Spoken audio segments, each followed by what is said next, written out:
Hi, everybody. Welcome to another edition of Eye on Oshkosh. I'm your host, Cheryl Hentz, and this is our second to the last show before the end of the year, and so we are going to be talking about all kinds of holiday stuff. In our first segment, very, very happy to be joined by Sandy T. She is the Community Engagement Librarian at the Oshkosh Public Library, and we're going to be talking to her about all the stuff that the library is doing for the holidays and beyond a little bit. And then in the second segment, we're going to be talking with Emily Rock from the Oshkosh Public Museum, and we're going to talk about their White Christmas exhibit and all kinds of stuff that they've got going on. So, welcome. That exhibit is magical, and before we started, Cheryl, you were talking about seeing White Christmas at the time. Yes. And what's really nice about that exhibit that is at the museum is that they've partnered with Operation Waverly. Operation Waverly makes sure that veterans who are homeless get supplies. You can drop off materials at both the museum and the library. I'm sure some people weren't aware of that, but there is a list on both the library's website and the museum's website, but doesn't it give you a good reason to pop in and see what's on that list? I've already brought 3 big hauls to the day-by-day warming shelter. They are really good on Kleenexes. They could use backpacks, sleeping bags. They get about 60 guests a night, but they can't have them all there. So they're trying to make sure that if they have to say you need to find someplace else, we can give you a backpack. So that goes on at least through the 15th of December. So there's still plenty of time to get things in and enjoy White Christmas. And that's Operation Waverly. Absolutely. And I'm glad you mentioned it because Emily said she wanted to talk about it. So, I thought that there was going to be a time. Yep, so I had that there. So then we'll hear what she has to say too, and it'll probably just be a repeat. They can go to either the museum's website or the library's website and find a list of items that are needed, and they can purchase one, some, all. They can do whatever fits their budget and their has already been amazingly supportive. I don't know if everybody knows, but last week over Thanksgiving week, Day by Day had to close. And I was supposed to bring the big chunk of stuff over there. I have a soccer mom van, and it was stuffed to the gills with donations from the community. And I know that the museum had to call me and said that they had to put some stuff in a closet because people have already been so supportive. It doesn't mean that you shouldn't be. It means that you should continue to give. But how great it's been so far. Always there. Absolutely. So why did they have to close? They had to close because there was COVID. Oh, okay. That's still in the community, which is why at the library and all city buildings, you still need to mask. The masking requirement for all city buildings runs until December 31st. And it may be extended beyond that. But the good thing about that is that the museum's open, you can go see their exhibit, and the library is wide open. You can come in for browsing, you can come in just to share some time with your friends. I know that when I go visiting places, a good place where you can gather, and you don't have to buy anything, but you have community space, is the library. So bring your kids in. If you have grandkids visiting, we have games that you can check out. And if you missed White Christmas at Time Theater, I bet you'll find it in our collection of DVDs. You can check it out. Yeah. And I, talking about that, I went with some friends, and we just had the best time. And I know you volunteer at the Time Theater. And for people who have been around forever in this community, the Time used to be as popular as, the Marcus cinemas are. And then over the years, things happen, like so many things happen to downtown businesses, and it sort of wasn't being used, and then it was being used by some theater groups. And it's got a very long, very rich history also. But the nice thing about it now is volunteers like you run the place. There is someone who actually manages it, but you guys who are volunteers do a lot. The movies are free.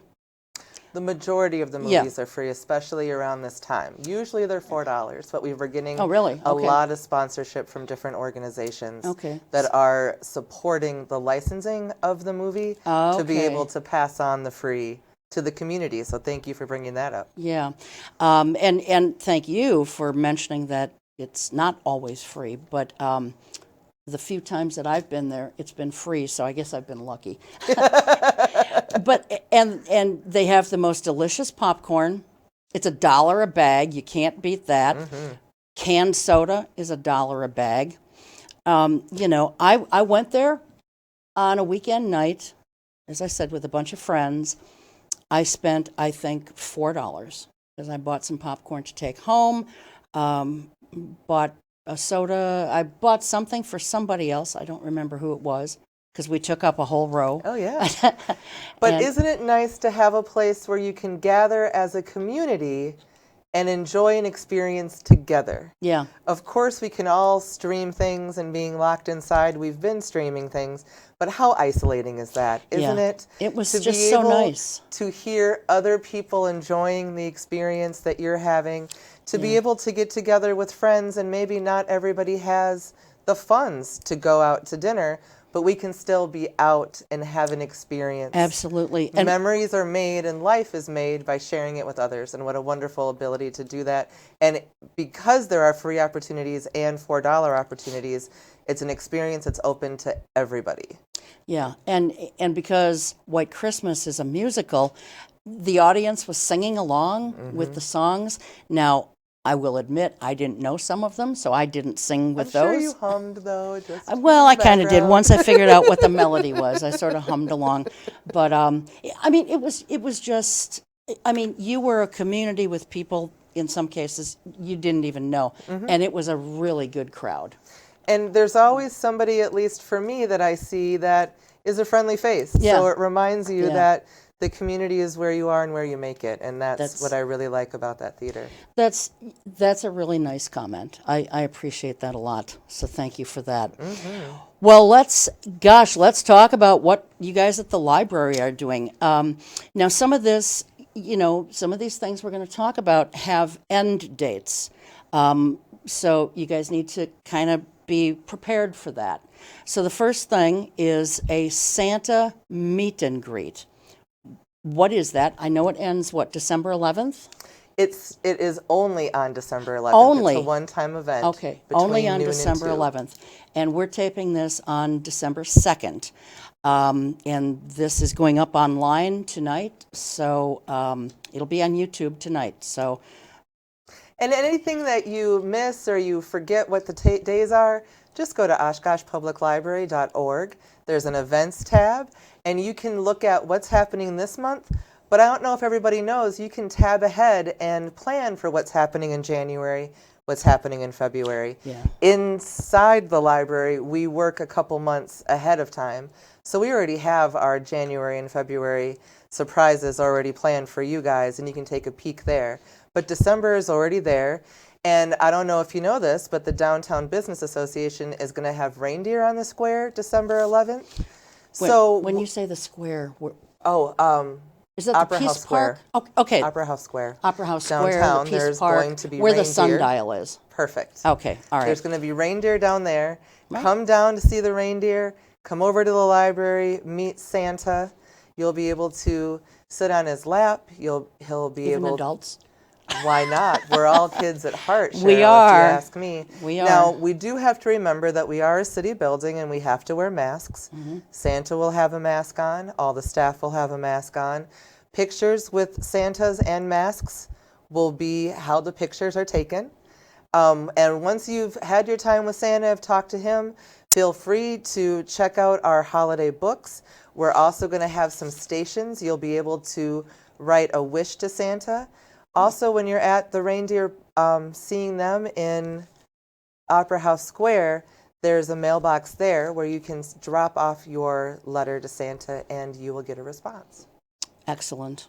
I was going to ask you about that because one of the most wonderful things I remember as a kid was writing my letter to Santa Claus. Isn't it great? And, to this day, when I see Santa, all right, I'm a sap here, okay? So I'm going to admit that I'm not the hard shell person that so many I can be, but I'm not. Not all the time. So I love and I believe in the magic of Santa. Absolutely. And the magic of Christmas. Absolutely. So when I watch the Macy's Day Thanksgiving Day Parade, I said that wrong, but you know what I mean. Absolutely. The Macy's Thanksgiving Day Parade. And I see Santa at the end. This is going to sound really stupid, but tears well up in my eyes. You're not the only one, Cheryl. Really? Absolutely I'm glad to not. know that, because people have made fun of me over that. Like, what are you crying about? It's just Santa. Yeah, it's just Santa, but it's what he stands for, what he means.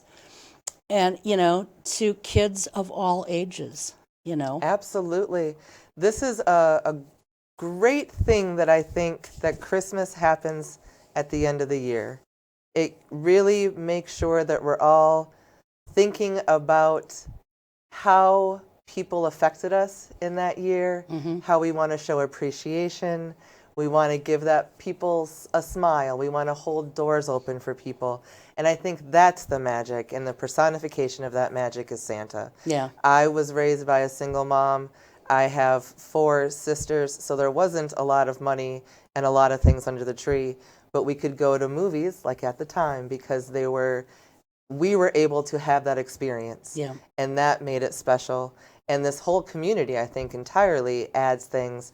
The Nutcracker is an event for people who Nutcracker can in the experience castle. that.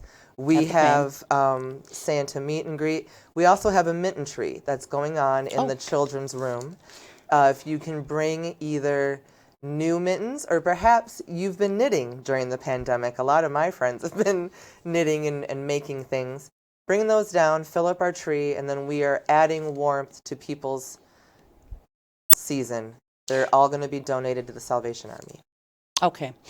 So I have a question about that. Fantastic.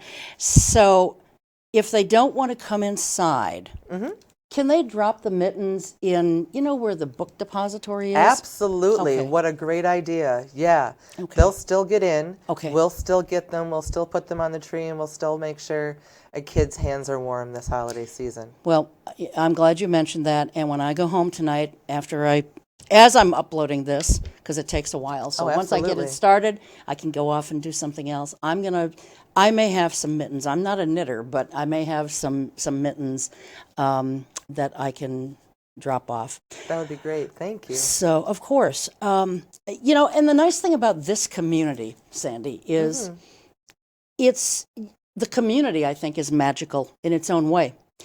This community, no matter what is needed, and no matter how much is needed, the people in this community always seem to rally to the cause. Absolutely. You know, I have a tagline for all my emails that say, "A great community library reflects a great community." And I think how that nice. you just hit the nail on the head. The library is an institution for creativity and incubation for entrepreneurship, and also social and civic issues, such as the Hope refrigerator that is at Wagner's Market, which is right across the street from the library.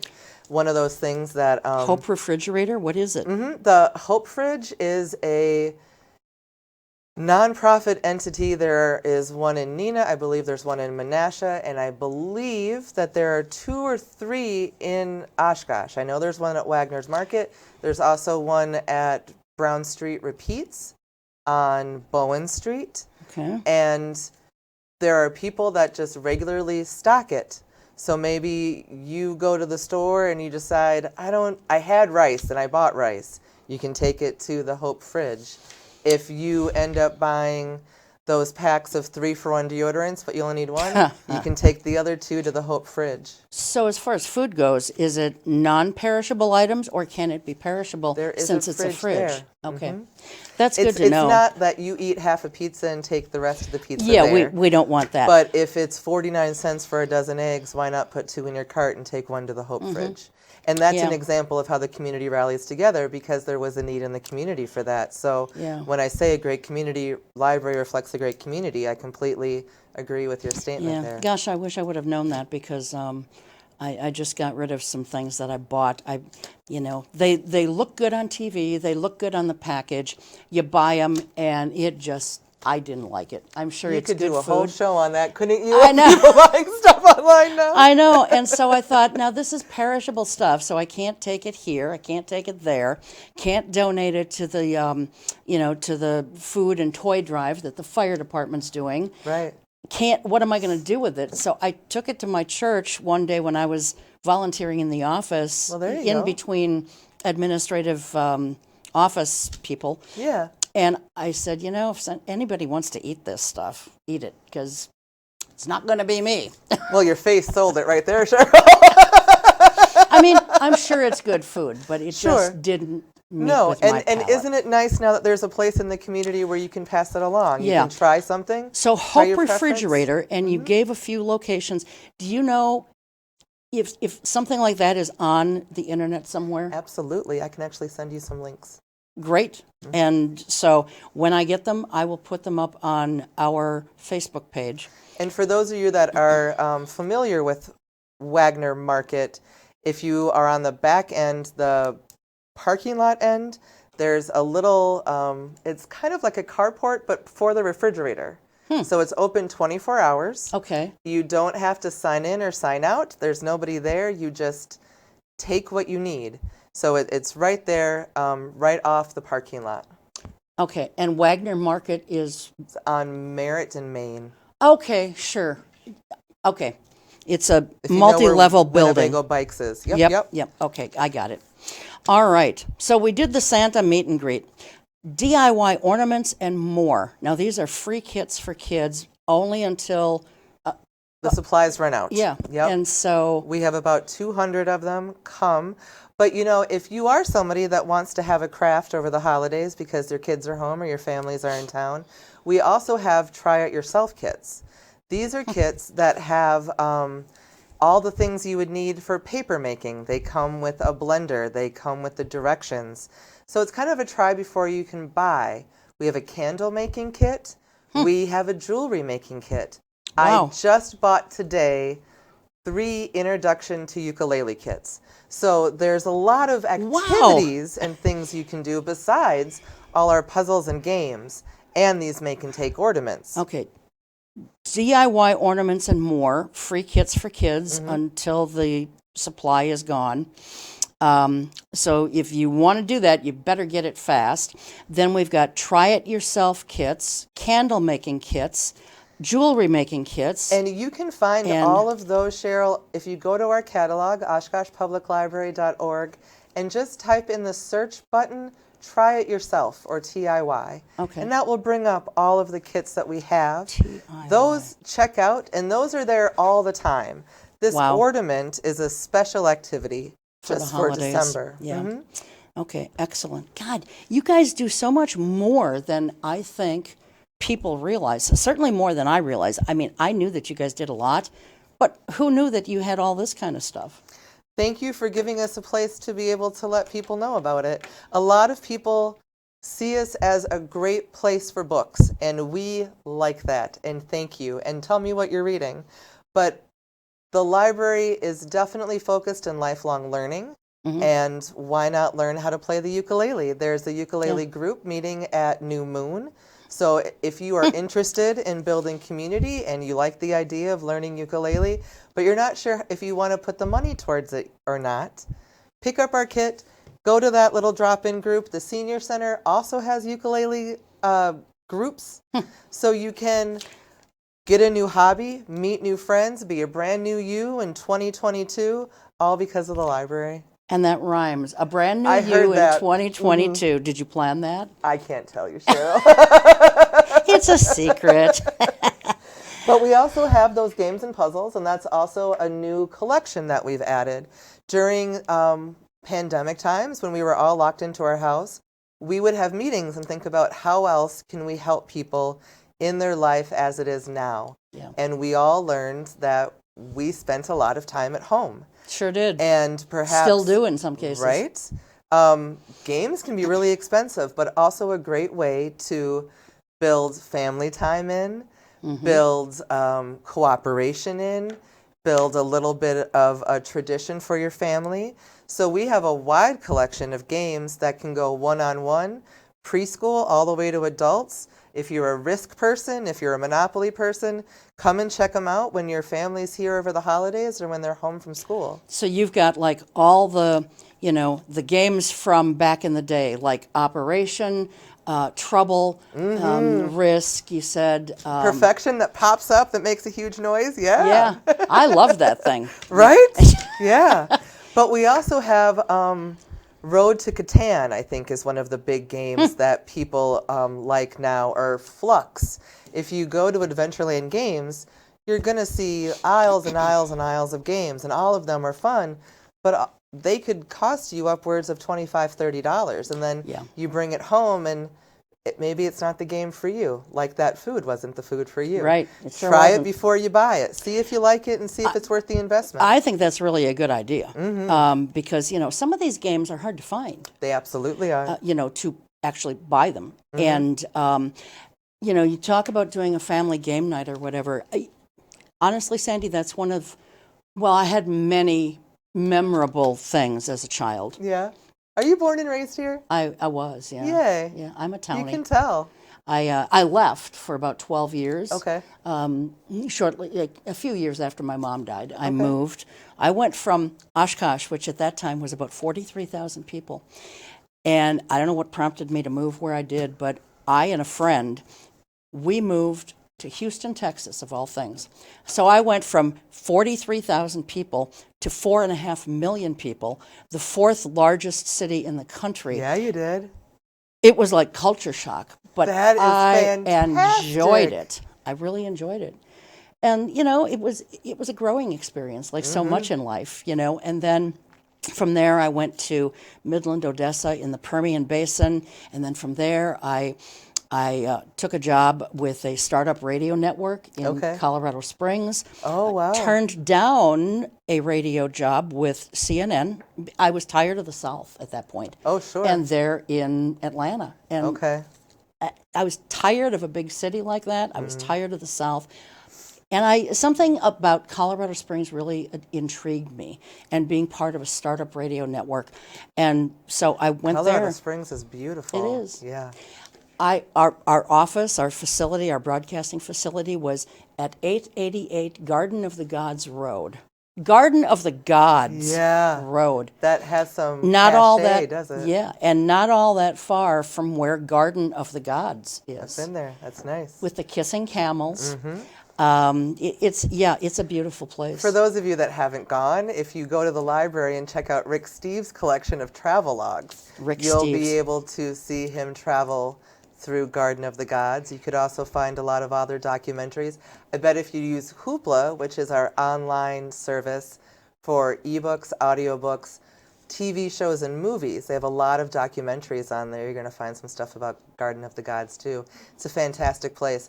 And travel and reading are two of the things that I've learned in my life that really broaden your scope of the world and also broaden who you are as a person. Wouldn't you agree? Yeah, I do. You're not the same person that you were before you went to Houston. Right. But you found out a lot about yourself by going there. I think those 12 years that I was away, I grew so much, as a person, and developed a lot of traits and just things about myself that I probably had in me, but I just didn't know. Yeah. And being in different situations brought those things to the forefront.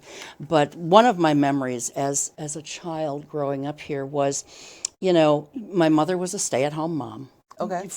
Unfortunately, we don't have that today as much as we did back then. And my father worked a full-time job and a part-time job, and he was an excellent provider.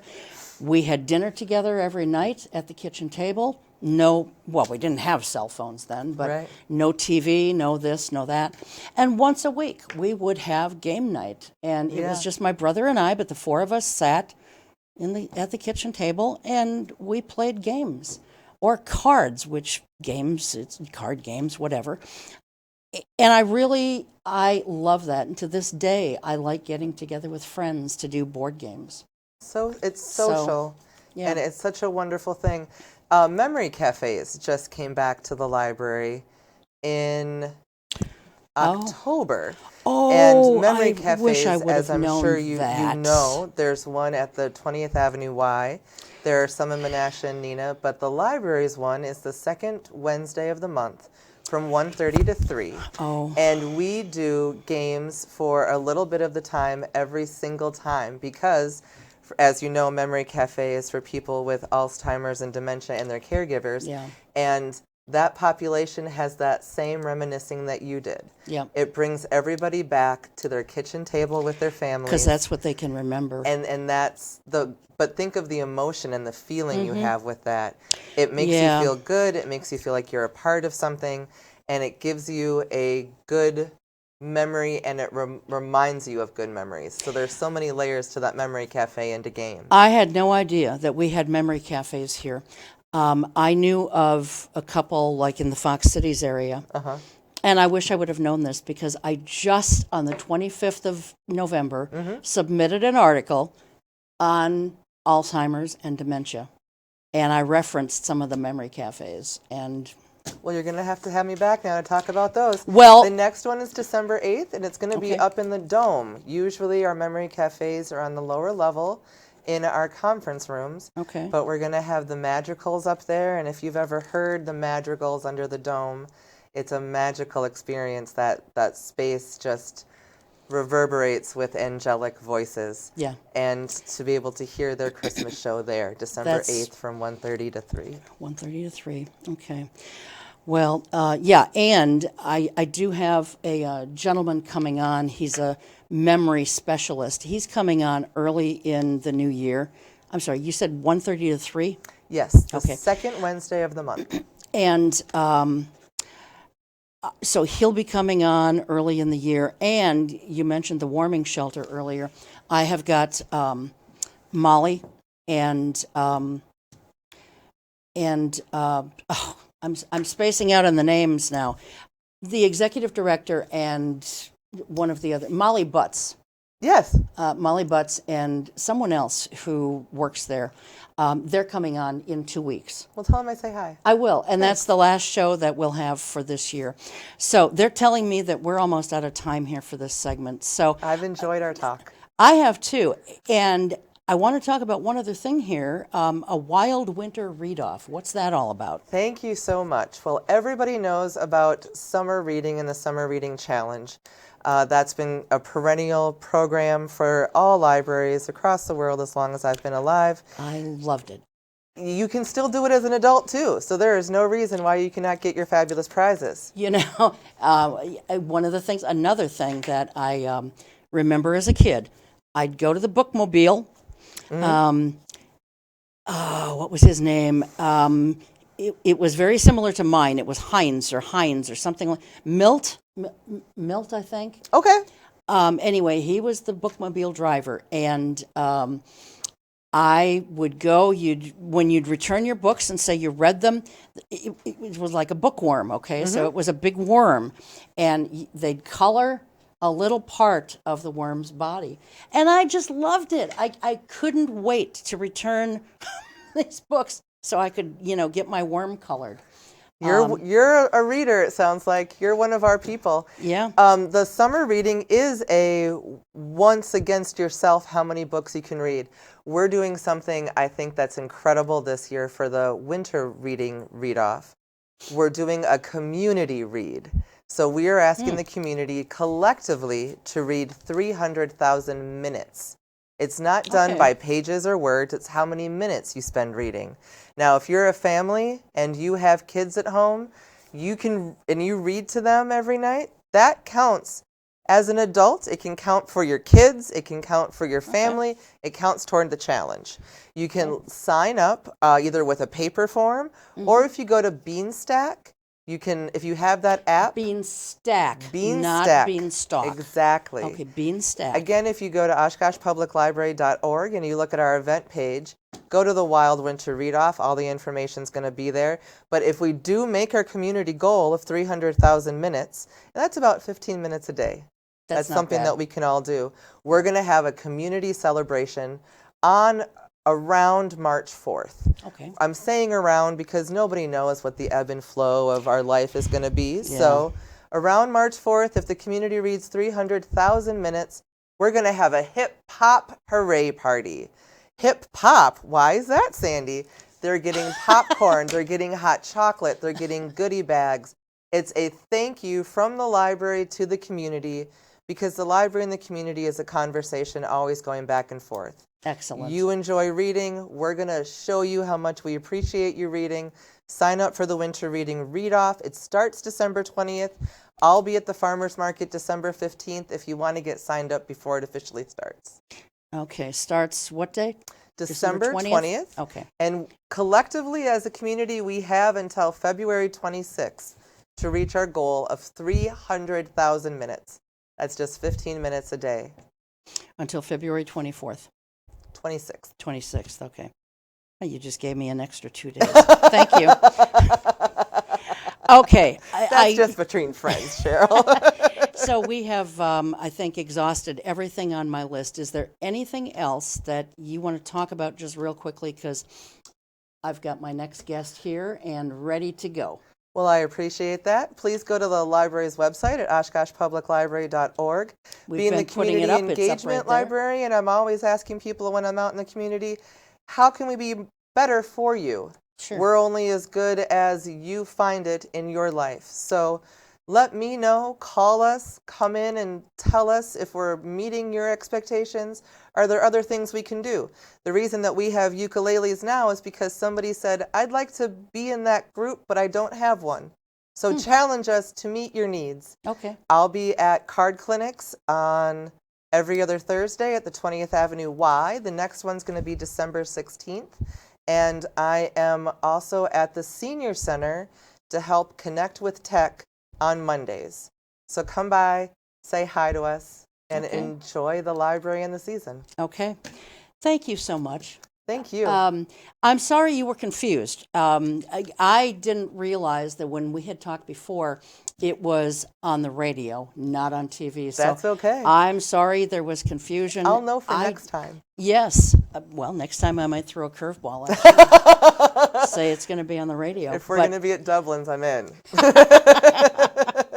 So, but anyway, I'm sorry the curveball was thrown at you tonight. But gosh, what a bunch of stuff, that really good stuff that we have crammed into this half hour. Hopefully people can slow it down on YouTube and watch it again, or just go to oshkoshpubliclibrary.org and hit our events page.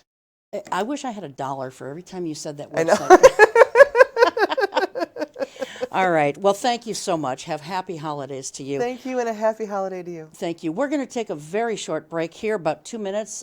So go get some refreshments or whatever and come back in a couple minutes. We're going to be talking with Emily Rock from the Oshkosh Public Museum. We'll be right back.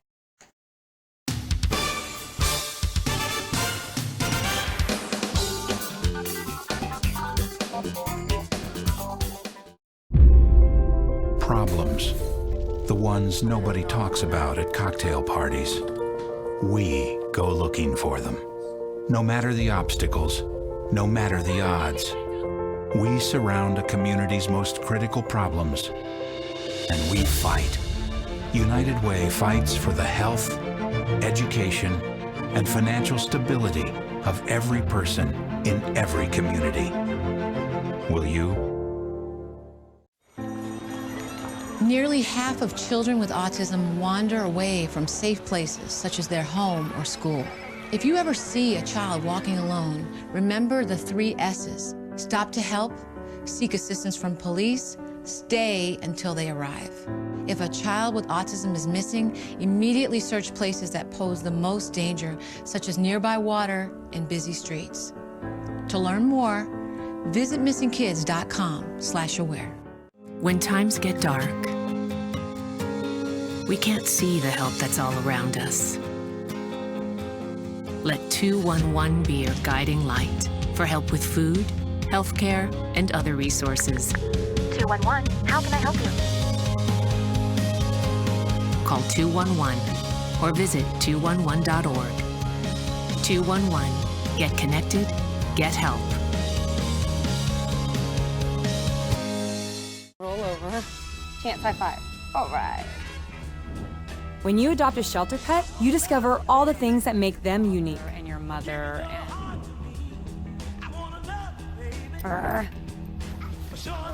I am totally a hot person. Right, guys? Thanks for being honest. They're a little bit of a lot of things.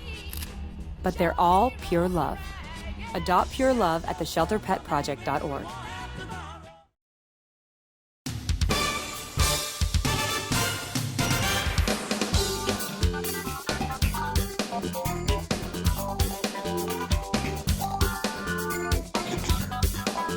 Hi, welcome back to the second half of Eye on Oshkosh. I continue to be Cheryl Hentz, your host, and we're joined now through the miracle of television by Emily Rock. You are the incoming curator of exhibits at the Oshkosh Public Museum. We're taping this on December 2nd. She actually that position does not become effective for her until in January. But nonetheless, she's got the position and she is incoming curator of exhibits. What are you doing right now? What's your title? Sure. Well, thanks for having me on, Cheryl. Of course, it's great my pleasure. To be here. Always fun to talk about what's going on at the museum. Yeah. So I'm currently the registrar. So that just means I kind of do more of the behind the scenes paperwork, taking care of the collection, things like that. But I do have in my career other exhibit experience. So Deb Daubert, the current curator of exhibitions, is retiring next week, actually. Oh, wow. And so it just worked out, and they asked me if I would consider taking on that role. And I was, it's been great to learn from her experience as well, because more than 40 years she's been there. Oh, so, wow. Yeah. That's a long time. So it's been great to transition with her and learn from her experience and everything as well. So I assume you've been channeling a lot of information from her, right? Yes, trying to absorb everything before although she's always a phone call away. Sure. So. Yeah. Well, that's wonderful. And, thank you to her for her many years of service to the community. Absolutely. I probably would know her if I saw her, because I periodically go to the museum, but I don't always know who the people are. Right. So I'll know who you are now, though. So let's talk about the holiday things first of all that are going on at the museum, and probably one of the best loved Christmas movies is White Christmas, and you guys have just begun the White Christmas exhibit. Tell us, we've got a photo of one of the exhibits. You were kind enough to provide us with that photo, so we can take a look at that. We didn't want to show all the photos because we want people to go to the exhibit, but look at this beautiful exhibit. What are we seeing here? Yes, so this is the end display of the White Christmas exhibit. So there's the two iconic red dresses. Now, I do have to say, these are replica dresses. They're the only replicas in the exhibit because the ones that were originally worn by Rosemary Clooney and Vera Ellen are just lost to history. They could have... Even though movie studios like Paramount have, enormous costume departments and archives and things, some things just get lost. And they could have been cut up and repurposed for other costumes, for other things. That would be a shame. Right. And such an iconic film. Yes. The dresses are beautiful. I just saw the movie a couple of weeks ago at the Time Community Theater, and those dresses were so gorgeous. They still are. And to have them just lost for whatever reason. And so they were never donated to the Smithsonian or any kind of traveling exhibit or anything like that? As far as we know, no. So the Rosemary Clooney House in Augusta, Kentucky owns the collection. And so we have it on loan from them. We were lucky enough to work with them and be able to bring it to Oshkosh. It's actually the first time that this collection is in the Midwest. So it's only been in the South previously. So we're lucky here in Oshkosh to have it. And so they continually, not only do they have other memorabilia and costumes from Rosemary and her life and career, but of course, because of the popularity of White Christmas, they do specifically collect White Christmas memorabilia and trying to source costumes. So they have worked with Paramount Pictures, and that is where they sourced a number of the costumes that you'll see in the exhibit. And then and where they got a lot of information on the costumes as well. Sure. But they're always looking for new pieces. And so just even during when they were here installing, they were on the phone sourcing another chorus girl outfit. So yeah, if it ever comes back, there could be new pieces. So to bring an exhibit like this in, you said the Rosemary Clooney House in Augusta, Georgia owns the entire White Christmas exhibit? Yes. So, wow. Yeah. So, oftentimes the museum will bring in, so like the Titanic exhibit, those aren't our artifacts. So we'll contract with an exhibit firm or another museum to bring in a traveling show. So this is kind of a similar thing, that we're borrowing these pieces. So yeah, so they own it there. But however, we provided the content. So like I wrote the labels for everything and organized everything. It was here. They gave us a lot of freedom to do that and interpret it and set it up how we wanted, which was fun and great. Freedom. Exactly. Yep. So, and just to make it fit nicely in our space.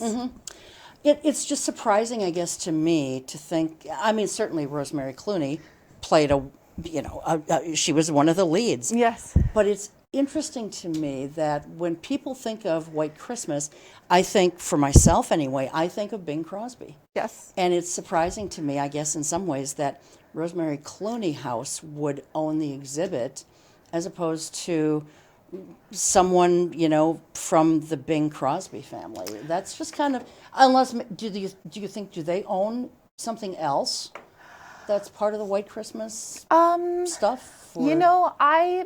That is something I'm not really aware of, but I could, certainly look into it. I don't know. There must be a Bing Crosby historic site somewhere, but I guess I'm just not aware of it. I think, it's just one of those things that this historic house happens to exist, and they took an interest in this collection and decided to go for it.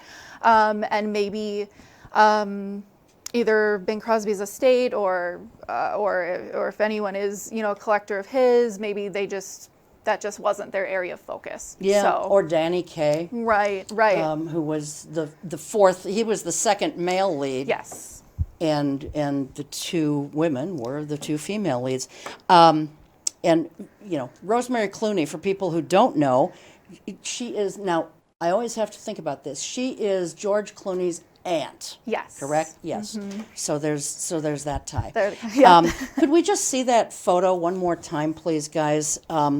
Because I just think it is such a beautiful photo. Now, the tree, was the tree part of the exhibit also, or is that just for staging purposes that you guys put in? That's just our tree that we decorated to look beautiful. Kind of like the tree in the end of the movie. The very 50s era decorations with the popcorn and the tinsel. So we just wanted to make it look festive. Sure. And it really has been bringing back a lot of great memories for people. Yeah, absolutely. So, when you bring a traveling exhibit in like that, I'm sure that the price varies depending on the exhibit.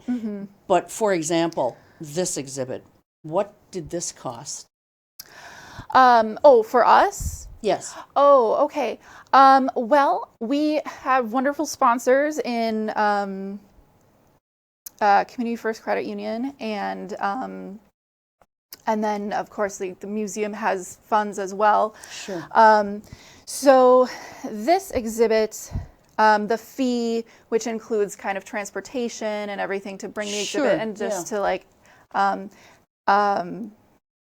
to get it here and everything, and for the privilege of exhibiting it, I guess. I believe this one was, oh boy. If you don't off the know, top of my that's head, fine. It was more than $10,000. I'll say that. So it was a chunk. So, but I didn't mean to put you on the spot with that. No. I was just curious. As I think about some of the traveling exhibits that have been at the museum over the years, most recently, of course, was the Titanic, and I'm sure that cost a pretty penny too. Yeah, that was more than this one for sure. Yeah, for sure. So, what is it about the White Christmas exhibit, do you think, Emily, that makes it so intriguing to people? Well, I think there's there's just the holiday nostalgia of it. You know, for a lot of people, it is one of those films they watch every Christmas, or, and then also there's the magic of kind of getting a glimpse behind the scenes of a Hollywood movie and being up close and personal with these costumes that these major Hollywood stars wore, and that were designed by Edith Head, iconic. Yes, she has won costume so many designer. Emmys for her costumes that she has designed. Yes, and so many of your favorite films were probably, had her costumes. Yeah. So Edith Head. It's an odd name, but she is a tremendous talent. yes, She really is. So for me, being someone that loves costuming and just history, but to be able to work with her costumes was things that she designed was just amazing. Sure. So I just want to be certain that I'm understanding this. So those two gowns worn at the end of the film, those are the only two things that have been reproduced. Yes. Everything else is authentic Yes. from the movie. Okay. All right. So it just opened, correct? Yes, so it opened on November 13th, and Okay. it will run on January 23rd. So you've got plenty. If it's too busy around the holidays or it just doesn't fit into your holiday plans, you've got a few extra weeks in January to still check it out. The snow is going to be on the ground no Yes. matter when. Yeah, it will be a white Christmas, I'm sure. Yes, absolutely. How many people would you estimate have been through already? Well, at least, I would say at least probably a few hundred at least. Okay. I know we do have advanced ticket sales. It's probably more than a few. It's probably closer to 500 at this point. We do I have. think that's impressive. Yeah, we do have advanced ticket sales, just especially which we do recommend to purchase your tickets online, especially if you're coming on a weekend, just because due to COVID, we do have capacity limits, and we don't want you to, if you just walk in, we can't really guarantee that we'll be at our capacity limit or not. What's your capacity limit because of COVID? Let's see, we're doing 70 people per hour in the 70 per whole hour. museum. Okay. So it does take about hour-ish, maybe a little more, because we do have the elf hunt going on as well now too, which is fun. Elf hunt? Yes. Okay, let's talk about that. Sure. What in the world is an elf hunt? Okay, so every Christmas. I'm assuming this is for kids. Yes, but kids at heart too. Okay, all ages then.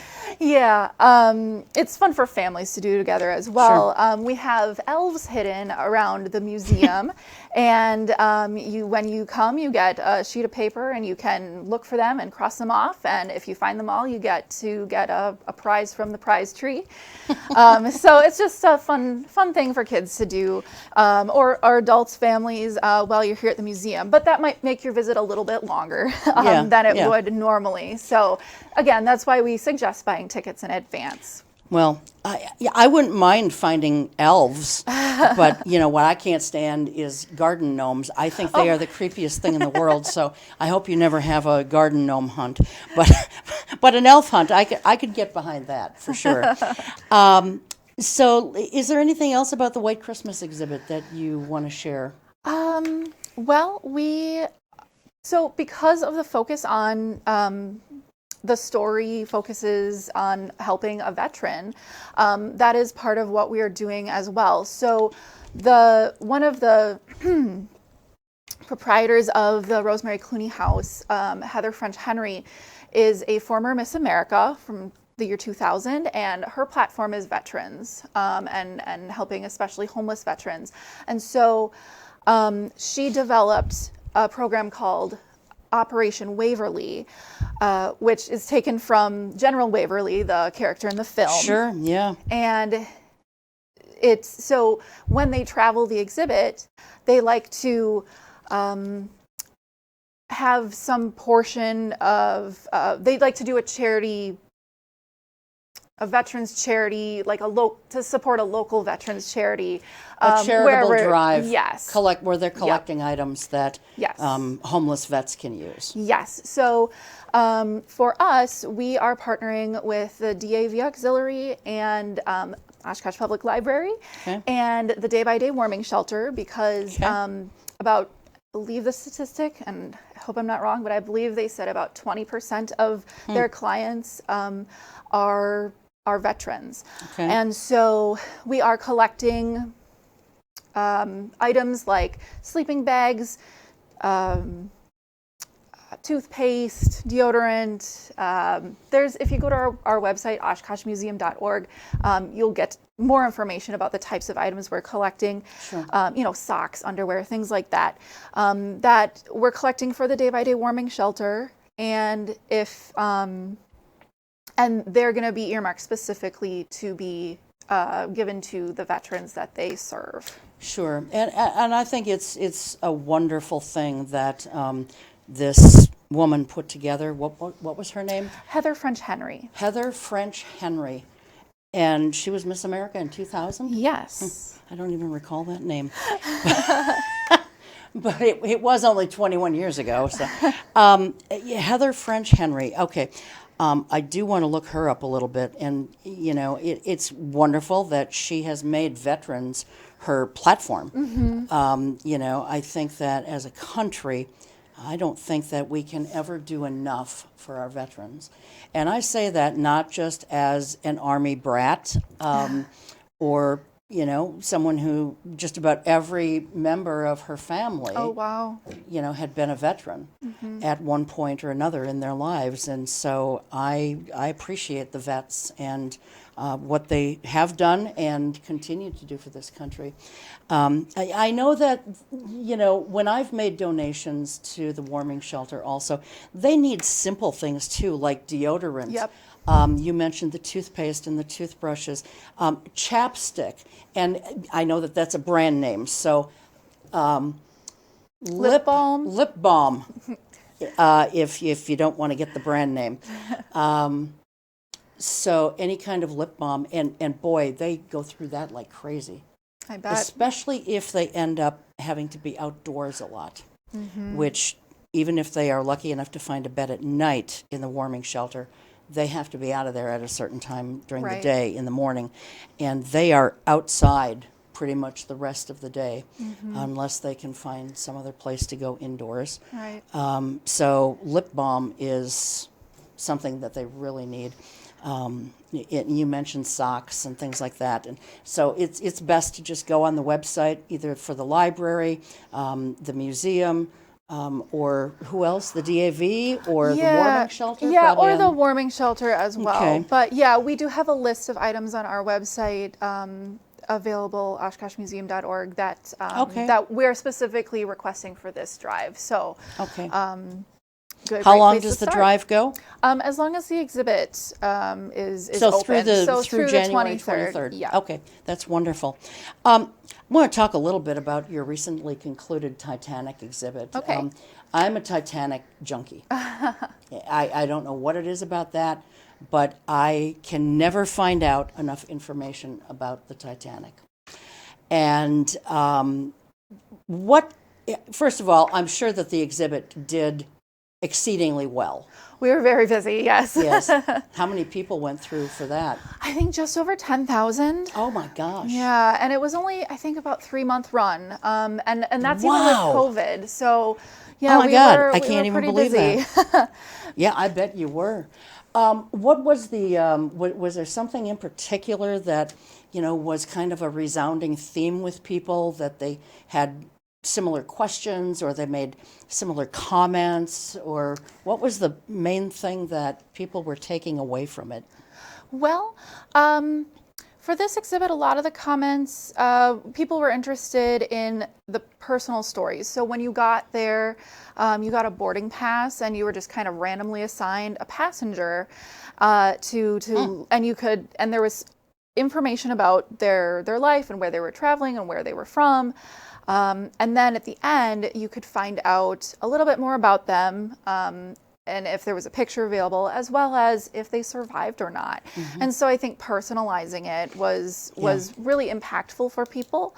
And then also it's just, again, being able to see, oh, this was actually on the Titanic. That's the thing about museums is getting to see in person these objects that have seen and survived history. Mm-hmm. And even if you can't touch it, just the fact that you know it was there, that someone touched it, Yes. who was on that vessel, Yep. that they all said was unsinkable. Yeah. And, never say never, right? That's right. So were there a lot of connections to people in Wisconsin? Yes. So that was that was our focus. The exhibit was kind of tailored for us. So Deb Daubert did a lot of the research, which she passed along to the exhibit firm to create the exhibit.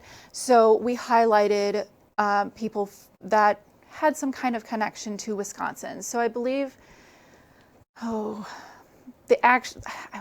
are roughly 30-ish folks were on the Titanic from Wisconsin. That number could be wrong, and I apologize. But there more was than you might imagine. more than you would think, you know, and that was that gave us enough to actually create an exhibit, because we could, do some more in-depth research about these people and their connection to Wisconsin. So I think that kind of localized it and made it even more of a connection for people. Yeah, and from the most recent Titanic, the one that James Cameron did, which I thought was an outstanding movie, the way they used the robotic stuff to actually do some things. Yeah.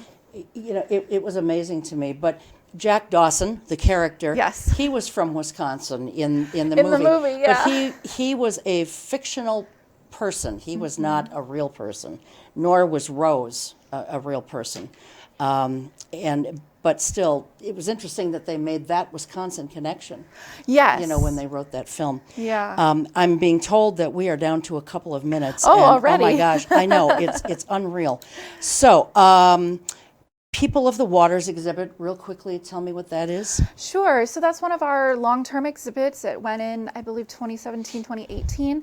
And it is the archaeological history of the Lake Winnebago region, and especially focusing on, 12,000 years of Native American history as well. So you can learn about the first peoples that lived here in what we now call Oshkosh, and a little bit about the archaeology and how we discover, information about the prehistory and everything. Okay. While also telling a story of survival, and that, to remind folks that Native Americans are still here. So. Yes, absolutely.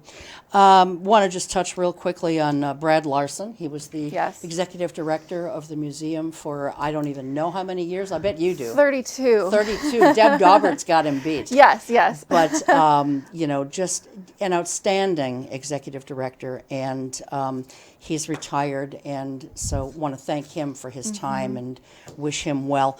We've got the picture of the new incoming executive director. She started today. If we can just put that up real quickly. Well, I have a black screen now. I guess we'll just forget about that. But Sarah Phillips is her name? Yes. Okay. So she started today, December 2nd. And of course, do we have the picture of the Apostles' Clock? Because that is one of the best things, I think, at the museum that is always there. For some reason, there it is. Okay, I was going to say, for some reason, it's not being brought up. But there it is. It's the most outstanding thing. Every hour on the hour, that thing goes off. And one by one, the disciples come out and bow in front of Jesus. And except for Judas. Yes, except for Judas. And this thing is handmade, and there's so many intricate parts in it that when it has to be repaired, it has to be repaired by people elsewhere. So anyway. It's a unique piece. It's a folk art. So it was made by an Oshkosh man named Matthias Kitz, finished in 1895. And possibly part of the Kitz and File group. I'm not sure. I'm but not I think. sure. Possibly. There were a couple different Kitz families in Oshkosh. Yeah. But it's I will say that It is not currently running. It's taking a little break just due to the popularity of the White Christmas exhibit. Oh, so you can't see it right now? You can see it. It's on view, and we have a video of it, Okay. Including some more behind-the-scenes videos of like how we wind it up and things Okay. like that. Just so All right. there isn't a bottleneck. Somebody fainted in there once Oh, because no. it was too crowded. So Okay. we just want to avoid that with our capacity limit Okay, situation. perfect. We are out of time, and I can't even believe it went that fast. I know. But thank you so much for being here. And, thank you. Thanks to the crew. This is our last show, second to the last show of the year. So if you're not going to be able to see the next show, just want to wish you at home a very Merry Christmas, Happy New Year, and we will see you in 2022. But that's going to do it for us for right now, and we will see you next time. Until then, take care. Keep your eye on us. We've got our eye on Oshkosh.